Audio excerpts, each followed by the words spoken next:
Hello and welcome back to your physics class. आज की class में हम पढ़ेंगे refraction at concave spherical surface. Last class में हमने पढ़ा था refraction at convex spherical surface. इसमें भी बिल्कुल सेम डेरिवेशन है, लेकिन यहाँ पे हमने कॉन्वेक्स सरफेस की जगह कॉन्केव सरफेस लिया है। यहाँ पर एक कॉन्केव सरफेस है एस जो सेपरेट कर रहा है दो मीडियम को, एक रेयरर मीडियम है और इधर डेंसर मीडियम है। रेयरर मीडियम का रिफ्रैक्टिव इंडेक्स है μ1, डेंसर मीडियम का रिफ्रैक्टिव इंडेक्स है μ2। P है पोल इस रिफ्रैक्टिंग सरफेस का और C है सेंटर ऑफ कर्वेचर। तो पोल और सेंटर ऑफ कर्वेचर से जो लाइन पास होता है उसको प्रिंसिपल एक्सिस बोलते हैं। तो ये प्रिंसिपल एक्सिस पर एक पॉइंट ऑब्जेक्ट है O, जहां से एक रे इंसिडेंट हुआ OA on the spherical surface. तो यहाँ पर हमने एक नॉर्मल ड्रॉ किया है इस पॉइंट पर। तो स्फेरिकल सरफेस में जो नॉर्मल होता है वो सेंटर ऑफ कर्वेचर से पास होता है। तो ये CN जो है नॉर्मल है at the point of incidence, और क्योंकि ये रे OA इंसिडेंट है रेयरर मीडियम में और रिफ्रैक्ट हो रहा है डेंसर मीडियम में, तो ये AB जो है रिफ्रैक्टेड रे वो नॉर्मल की तरफ बेंड होगा। तो ये AB रिफ्रैक्टेड रे है, OA इंसिडेंट रे है। तो यहाँ पर ये जो इंसिडेंट रे है OA और ये AC या NC, ये जो नॉर्मल है, इनके बीच का जो एंगल होता है इसको बोलते हैं एंगल ऑफ इंसिडेंस। तो ये वाला हो गया एंगल ऑफ इंसिडेंस। और रिफ्रैक्टेड रे और नॉर्मल के बीच का जो एंगल है, मतलब BAN, ये है R, ये है एंगल ऑफ रिफ्रैक्शन। तो बाय ज्योमेट्री हम जानते हैं वर्टिकली ऑपोजिट एंगल्स इक्वल होता है। तो यहाँ पे इसका वर्टिकली ऑपोजिट एंगल है ये BIAC, ये हो गया एंगल ऑफ रिफ्रैक्शन। तो यहाँ पर हम देख सकते हैं ये वाला जो रिफ्रैक्टेड रे है ये डाइवर्ज हो रहा है, ये प्रिंसिपल एक्सिस पे कहीं मीट नहीं करेगा। तो इसको हम क्या करते हैं, फिर बैकवर्ड प्रोड्यूस करेंगे। तो ये जो रिफ्रैक्टेड रे है बैकवर्ड प्रोड्यूस करने पर प्रिंसिपल एक्सिस पे पॉइंट I पर मिल रहा है। तो ये जिस पॉइंट पर इंटरसेक्ट करेगा प्रिंसिपल एक्सिस में वो उसका इमेज कहलाता है। तो I है image of the point object O। यहां पर हमने एक परपेंडिकुलर ड्रॉ किया है A से प्रिंसिपल एक्सिस पर AM, जिसका हाइट है H। यहाँ पर अल्फा, बीटा और गामा है angle made by the incident ray OA with the principal axis. Beta है angle made by the refracted ray मतलब AI with the principal axis, और गामा है angle made by the normal with the principal axis. Pole से object का जो distance है वो object distance कहलाता है, जिसको हम U से डिनोट करते हैं। पोल से इमेज का जो डिस्टेंस है वो इमेज डिस्टेंस है, जिसको V से डिनोट करते हैं। और पोल और सेंटर के बीच का डिस्टेंस है R, जो कि रेडियस ऑफ कर्वेचर है। तो यहाँ पर हमें रिफ्रैक्शन फॉर्मूला एस्टैब्लिश करना है। रिफ्रैक्शन फॉर्मूला क्या है, ये जो इमेज डिस्टेंस है, ऑब्जेक्ट डिस्टेंस है, रेडियस ऑफ कर्वेचर है और रिफ्रैक्टिव इंडेक्स दोनों मीडियम का, इनके बीच का जो रिलेशन होता है वो एस्टैब्लिश करना है for this concave spherical surface. तो यहाँ पर हमने कंसीडर किया है क्या, एक कॉन्केव स्फेरिकल सरफेस है। Let SPS' is a concave spherical surface separating a rarer medium and a denser medium such that μ1 is refractive index of rarer medium, μ2 is refractive index of denser medium. So let OA is the incident ray from a point object O whose image is formed at I on the principal axis. So angle OAC is I, that is angle of incidence, and angle BAN is equal to angle IAC, vertically opposite angle है। तो ये है angle of refraction, that is R। तो Snell's law को यहाँ पे use करके हम I और R को रिफ्रैक्टिव इंडेक्स के साथ रिलेट कर सकते हैं। By Snell's law we have sin I by sin R is μ2 by μ1। तो यहाँ से ये क्रॉस मल्टीप्लाई करेंगे तो ये हो जाएगा μ1 sin I is equal to μ2 sin R। इसको हमने मान लिया इक्वेशन 1। नेक्स्ट स्टेप में क्या करेंगे, ये I और R को in terms of alpha and beta लिखना है। तो उसके पहले हम साइन I और साइन R को I और R के टर्म्स में लिख सकते हैं। कैसे, अगर कोई एंगल थीटा बहुत स्मॉल है तो उसका साइन थीटा अगर हम लिखेंगे तो फॉर वेरी स्मॉल एंगल इसको हम नियरली इक्वल टू थीटा लिख सकते हैं। तो यहाँ पर जो डायग्राम हमने ड्रॉ किया है वहां पर जो कॉन्केव स्फेरिकल सरफेस है, अगर वो स्मॉल अपर्चर है, तो for a small aperture of the spherical surface the point A will be very close to the pole P. A क्या है? Point of incidence on the spherical surface, और P है पोल। यहाँ पर डायग्राम में देख सकते हैं, ये है A, ये पॉइंट ऑफ इंसिडेंस है, और ये P है पोल। अगर ये वाला जो स्फेरिकल सरफेस है इसका अपर्चर बहुत स्मॉल होता तो पॉइंट A और P क्लोज होता। पॉइंट A और P क्लोज होगा तो ये एंगल ऑफ इंसिडेंस और एंगल ऑफ रिफ्रैक्शन बहुत स्मॉल होगा। तो इसी को हमने यहाँ लिखा है कि point A will be very close to the pole P and so the angle I and R are very small, hence sine I is nearly equal to I and sine R is nearly equal to R। तो equation 1 में क्या करेंगे? Sign I की जगह हम सिर्फ I लिख सकते हैं, साइन R की जगह सिर्फ R लिख सकते हैं। So equation 1 becomes μ1I is equal to μ2R। ये हो गया इक्वेशन 2। अब ये वाला जो ये आ गया फर्स्ट स्टेप, यहाँ पे हमने μ1I और μ2R लिख लिया। इसके बाद क्या करेंगे? ये I और R को in terms of alpha beta and gamma लिखेंगे, और फिर थर्ड स्टेप में अल्फा बीटा गामा को इमेज डिस्टेंस, ऑब्जेक्ट डिस्टेंस और रेडियस ऑफ कर्वेचर के टर्म्स में लिखेंगे। तो let alpha beta and gamma are the angles made by incident ray OA, the refracted ray IA and the normal CA respectively with the principal axis. So using the property in triangles that the exterior angle of a triangle is equal to the sum of the two opposite interior angles, we can write in triangle OAC gamma is equal to I plus alpha. तो यहाँ से I क्या हो जाएगा? Alpha इधर आ जाएगा तो gamma minus alpha. ये कैसे आया है?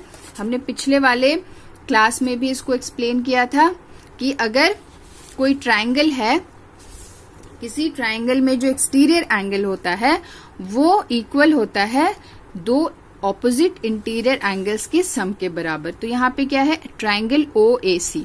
तो डायग्राम में देखते हैं ट्रायंगल OAC, ठीक है, ये वाला ट्रायंगल है।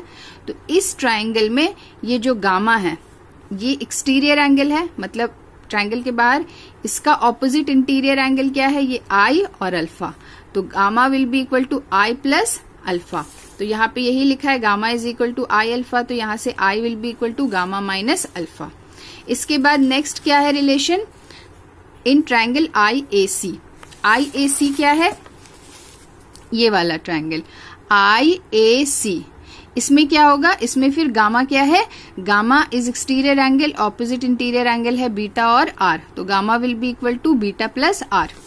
तो यहाँ पे यही लिखा है gamma is equal to R plus beta, तो यहाँ से R will be equal to gamma minus beta. यहाँ पे I और R को कन्वर्ट कर दिया in terms of alpha beta and gamma. अब क्या करेंगे? ये I और R का जो वैल्यू है इक्वेशन 2 में सब्स्टिट्यूट कर देंगे, तो क्या मिलेगा? So putting the values of equation 3 and 4 in equation 2, μ1I था, μ1I is equal to μ2R, तो I की जगह हम लिख सकते हैं गामा माइनस अल्फा, R की जगह gamma minus beta. Bracket open करेंगे तो μ1 गामा माइनस μ1 अल्फा, और ये है μ2 गामा माइनस μ2 बीटा। तो यहाँ पर क्या किया? ये गामा और ये गामा वाला एक साइड कर लिया और ये μ2 बीटा को इधर ले आया, तो ये माइनस से ये प्लस हो जाएगा, ये माइनस ऐसे ही रहेगा, और ये वाला टर्म यहाँ पे पॉजिटिव है तो यहाँ आएगा माइनस हो जाएगा। गामा कॉमन लेके μ2 माइनस μ1, और यहाँ μ2 बीटा माइनस μ1 अल्फा। ये हो गया इक्वेशन 5। तो यहाँ पर अब ये μ2 μ1 का रिलेशन आ गया, लेकिन यहाँ पे अल्फा बीटा और गामा है, तो अल्फा बीटा गामा को हम कन्वर्ट करेंगे इन terms of image distance V, object distance U और रेडियस ऑफ कर्वेचर इसके टर्म्स में, तो हमारा फाइनल रिलेशन आ जाएगा। तो यहाँ पर अब साइन कन्वेंशन अप्लाई करेंगे। तो एज पर sign convention PO is object distance, क्योंकि लेफ्ट में है, लेफ्ट ऑफ दी पोल, तो ये मतलब कि इंसिडेंट लाइट के ऑपोजिट डायरेक्शन में तो ये नेगेटिव हो जाएगा। तो यहाँ पे फिर से एक बार डायग्राम में देखते हैं, ये है PO है, U लेफ्ट साइड में है, तो लेफ्ट साइड में जो भी डिस्टेंस हम लेते हैं नेगेटिव लेते हैं एज पर साइन कन्वेंशन। V है P से I का डिस्टेंस और P से C का डिस्टेंस है R, तो ये सब नेगेटिव होगा क्योंकि लेफ्ट साइड में डिस्टेंस मेजर कर रहे हैं पोल से। तो PO object distance, PI image distance वो -V, PC is equal to radius of curvature minus R, और AM है H that is height of the perpendicular drawn from A on the principal axis. ये वाला, ये जो ए से यहाँ पे एक परपेंडिकुलर ड्रॉ किया है AM, ये है H हाइट। ओके, इसके बाद नेक्स्ट है since the aperture of the spherical surface is small so the point M is close to point P and hence so the angles alpha, beta and gamma are very small. तो यहाँ पर फिर से हम देख सकते हैं क्या है, क्योंकि ये अपर्चर हमने स्मॉल कंसीडर किया है तो ये स्मॉल अपर्चर के लिए P और M क्लोज होगा तो हम P की जगह M को रिप्लेस कर सकते हैं। और क्या है, अपर्चर स्मॉल है तो अल्फा, बीटा, गामा भी बहुत स्मॉल होगा, क्योंकि ये पॉइंट A बहुत क्लोज होगा तो अल्फा, बीटा, गामा स्मॉल होगा। तो अगर स्मॉल एंगल्स है तो यहाँ पर एक और अप्रोक्सीमेशन है, कोई एंगल थीटा स्मॉल है तो उसका अगर हम टेंजेंट ले ले, मतलब tan थीटा, वो नियरली इक्वल टू थीटा होता है। कब? जब थीटा स्मॉल होगा, तो tan theta is equal to theta. तो यहाँ पर अल्फा, बीटा और गामा है, अगर हम tan स्मॉल है तो tan अल्फा की जगह अल्फा लिख सकते हैं, tan बीटा की जगह बीटा लिख सकते हैं और tan गामा की जगह गामा लिख सकते हैं। तो यहाँ पे that so we have written, so we can write in triangle OAM alpha will be equal to tan alpha।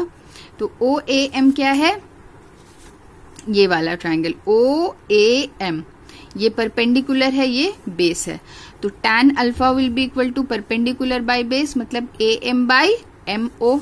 तो यहाँ पे ये लिखा AM बाय MO, तो MO को हम लिख सकते हैं PO। कैसे? ये M और P क्लोज है तो MO nearly equal to PO होगा, तो हम MO की जगह PO लिख सकते हैं, AM बाय PO। और PO क्या है? ऑब्जेक्ट डिस्टेंस है, AM है H, तो H बाय माइनस U। इसी तरह से in triangle IAM beta will be equal to tan beta. क्या है ट्रायंगल? ट्रायंगल IAM, इसमें बीटा एंगल बना रहा है, tan beta will be equal to AM by MI। तो ये हो गया AM बाय MI, और MI को हम फिर लिख सकते हैं AM बाय PI। क्यों? क्योंकि P और M क्लोज है, और PI है इमेज डिस्टेंस है -V, तो ये हो गया H by -V। Similarly in triangle CAM कौन सा है? ये ट्रायंगल CAM, इसमें क्या है? गामा, तो tan gamma will be equal to AM by MC। तो MC की जगह हम क्या लिख सकते हैं? PC। तो in triangle CAM gamma is equal to tan gamma that is equal to AM by MC, और इसको हम लिख सकते हैं AM बाय PC, और PC क्या है? Radius of curvature R। तो ये हो गया H बाय -R। अब क्या करना है? ये फाइनल स्टेप आ गया है। फाइनल स्टेप में ये अल्फा, बीटा और गामा जो है इक्वेशन 5 में सब्स्टिट्यूट कर देना है। इक्वेशन 5 क्या है? ये जो अभी हमने निकाला है μ2 beta minus μ1 alpha, μ2 minus μ1 gamma. तो बीटा, अल्फा और गामा की जगह अब जो ये वाला वैल्यू आया है अल्फा, ये वाला H by -U, H by -V, H by -R, इसको सब्स्टिट्यूट कर देंगे। सब्स्टिट्यूट करने के बाद क्या मिला? μ2 अल्फा था, अल्फा का वैल्यू है, सॉरी μ2 बीटा, तो H by -V, minus μ1 alpha था तो उसकी जगह H by -U, μ2 minus μ1 gamma था यहाँ पे, तो गामा की जगह H बाय -R। तो यहाँ पे हम देख सकते हैं, यहाँ पर भी ये -H, यहाँ पे भी ये -H या -H, तीनों में कॉमन है तो बाहर निकाल सकते हैं यहाँ से।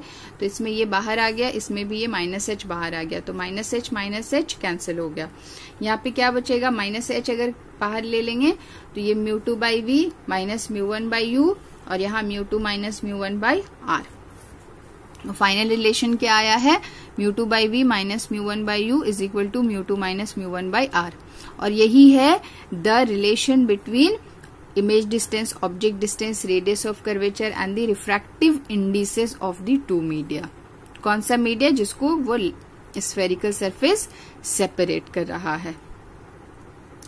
और ये एग्जाम में बहुत इंपॉर्टेंट क्वेश्चन है, ये एग्जाम में पूछा जाता है, आपको ये एक्सप्रेशन दिया होगा और क्वेश्चन आता है establish the relationship for concave spherical surface या फिर कॉन्वेक्स स्फेरिकल सरफेस।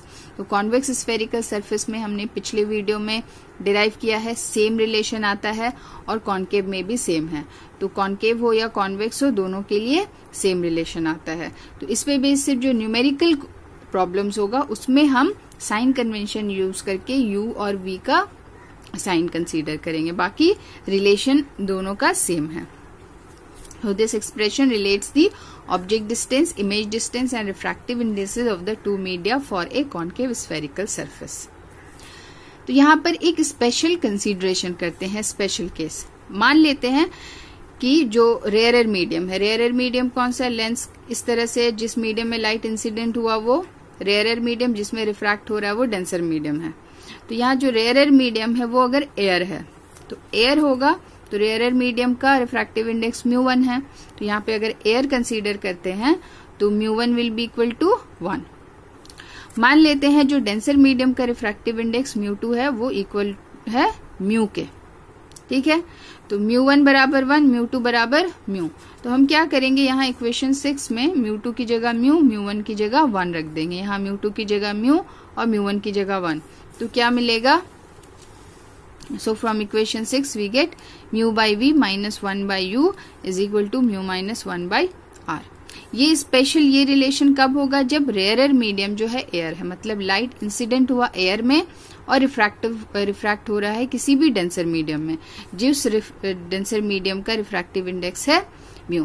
तो इस रिलेशन को यूज करके हम डेंसर मीडियम का जो रिफ्रैक्टिव इंडेक्स है वो कैलकुलेट कर सकते हैं, हम इमेज डिस्टेंस, ऑब्जेक्ट डिस्टेंस और रेडियस ऑफ कर्वेचर को मेजर करके।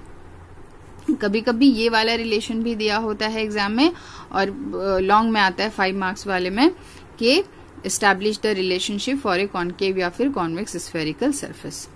तो ये हो गया रिफ्रैक्शन फॉर्मूला फॉर कॉनकेव और कॉन्वेक्स स्फेरिकल सरफेस। तो आज की क्लास में इतना ही है, कोई डाउट है तो कमेंट करके पूछ सकते हैं, और नेक्स्ट क्लास में फिर कुछ नया स्टार्ट करेंगे। Till then keep watching the videos, keep learning. Thank you.